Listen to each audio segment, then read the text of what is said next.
Nah, setelah membahas tentang pengertian literasi, pengertian sains, sekarang kita membahas tentang hakikat dari literasi sains. Nah, jadi apa sih literasi sains itu?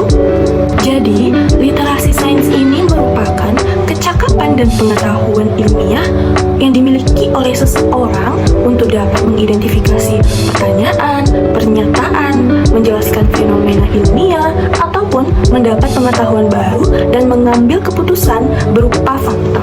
Jadi diharapkan seseorang yang memiliki keterampilan literasi sains tersebut dapat mengambil keputusan yang tepat secara ilmiah agar hidup mereka menjadi lebih nyaman, lebih sehat, dan lebih baik, di mana mereka harus mempunyai kecakapan memahami fenomena alam dan sosial di sekitar mereka.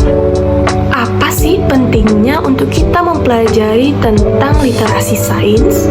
Literasi sains ini akan dapat membuat kita mampu memilih informasi ilmiah yang tepat, menilai kebenaran sebuah temuan dan informasi ilmiah. Jadi kita itu tidak sembarang memilah informasi. Kita harus mengetahui apakah informasi tersebut berdasarkan data yang dapat dipertanggungjawabkan, atau apakah informasi tersebut dapat disimpulkan dari penelitian yang dapat dipercaya atau tidak. Selanjutnya, adapun dimensi literasi sains itu ada 3. Yang pertama ada proses sains, konten sains, dan konteks sains. Yang pertama adalah proses sains.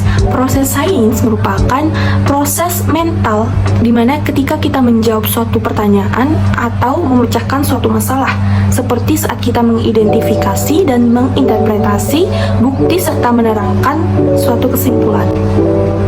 Yang kedua adalah dimensi konten sains. Nah, konten sains tersebut, yang kedua ini merujuk pada konsep-konsep kunci yang diperlukan untuk memahami suatu fenomena alam serta perubahan yang dilakukan terhadap alam tersebut melalui aktivitas manusia. Dimensi literasi sains yang ketiga adalah konteks sains. Konteks sains ini merujuk pada situasi dalam kehidupan sehari-hari yang menjadi lahan bagi aplikasi suatu proses dan pemahaman tentang suatu konsep. Nah, apa sih contoh kasus literasi sains? Di sini saya mengambil contoh cicak menempel kuat di dinding. Kita ketahui sama-sama bahwa cicak merupakan hewan yang menempel kuat di dinding rumah ataupun di atap rumah. Dapat dikatakan bahwa literasi sains mengidentifikasi adanya seseorang tersebut mampu mengidentifikasi, menggambarkan atau memprediksi dan menjelaskan tentang suatu fenomena. Proses literasi sains yang sejatinya menjadi proses pembelajaran bagi kita. Baiklah, mungkin sekian penjelasan tentang materi hakikat literasi sains dari saya. Apabila ada kesalahan, saya mohon maaf. Saya akhiri. Assalamualaikum warahmatullahi wabarakatuh.